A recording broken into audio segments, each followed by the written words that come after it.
Ryan Stortenbecker, Zach Thornburg, the Stars for East Mills tonight in a win over Bedford. Gentlemen, you always want to win on homecoming, and you guys are able to do that. What are the thoughts on tonight's win? It's a big win. I mean, they came in, they played a hell of a game. We didn't play our best, but, in the end, we came out to win. Defense came up clutch for me, and we got the win. We actually came in with a different defensive plan, and then halfway through the game, we actually ended up changing it to our regular good old stack defense. So, yep.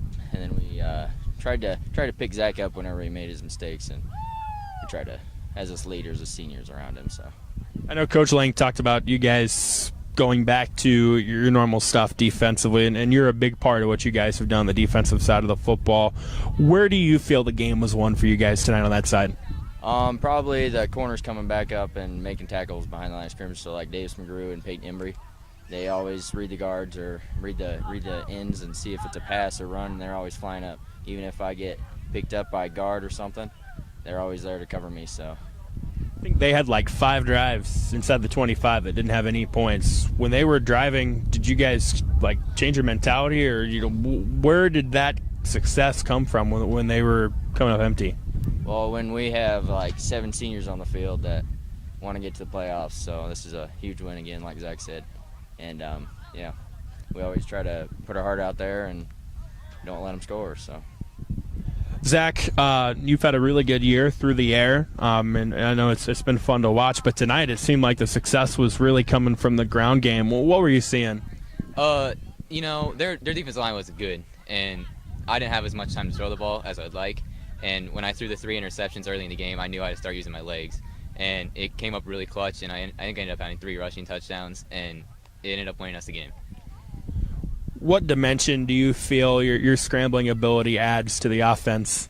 It adds that improviser where if the play is broken down, I can make something happen, get us a 15-yard gain, or just get us the couple yards that we need. First year for you at the QB1 spot. How do you feel you've grown from week 1 to where we're at now? Ultimately, just the game's starting to slow down a little bit. And, I didn't make the best decisions tonight, but on the season, I feel like I've gotten better with my decision-making, and it's really helped our team along the way. You guys want to get to the playoffs? I mean, you're not there yet, but you're in a really good spot to get there. What do you guys need to do going forward? As our coach always says, we have to be consistent, be dominant, be clutch in everything we do, and just come up, show up, and ready to play. like he said, be tough, put your heart out there, and hopefully within the next 2 weeks we get some big wins and push us into the playoffs. Perfect. All right, Coach, a gritty win and what's probably going to be a pretty big win for you guys in the grand scheme of things. What are the takeaways from tonight? We knew coming in that this is pretty much the start of our playoffs. If we want to make the playoff run, we have to win this game tonight. And we're playing a very formidable team in Bedford. They've been getting better the last couple years, and it showed tonight. So defensively, we had to make a lot of stops, and it was just an awesome job on our defense to keep coming up with big plays after big play.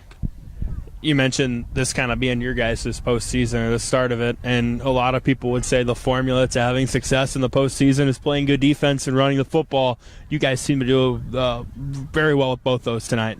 Yeah, we are a passing team, but they were actually taking it away very well. So Coach Shaver was starting to make plays there at the end where we started running the ball, and people were not really expecting us to run the ball as much, but we did a good job of it. We got a couple first downs when we absolutely needed it at the end of the game.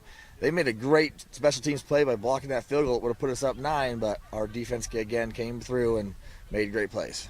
Yeah, defensively, I think they had 5 drives inside the 25 that didn't have any points. What were you guys doing?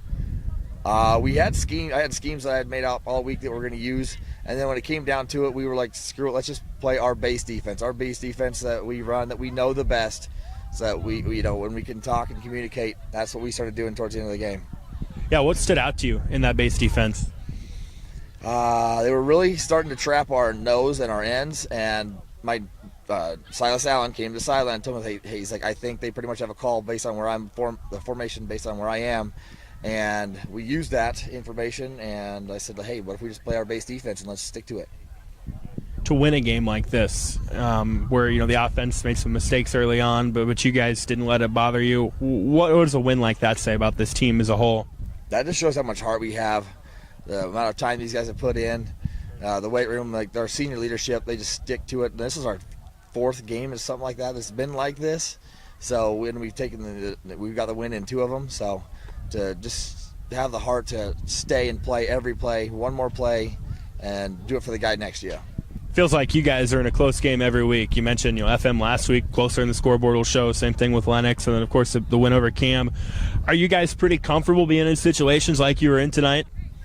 I would say the more times you're in these situations and you can perform well, like tonight, and yes, we liked it. We don't mind these situations. But there's other times where, like last week, FM capitalized on us, and they went ahead and made more plays than us, and they were able to be more physical than we were. So, yeah. What kind of challenges did Bedford present you guys tonight, you feel like? They're well balanced. They can run the ball and they can throw the ball. And when you can do both those things, we got to cover all 3 levels of the field.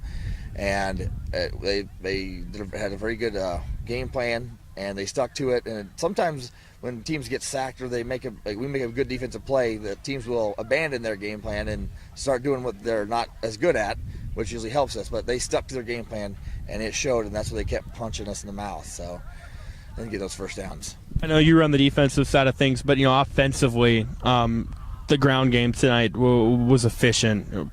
Speak to that. Yeah, I mean, when they were efficient when we needed to be.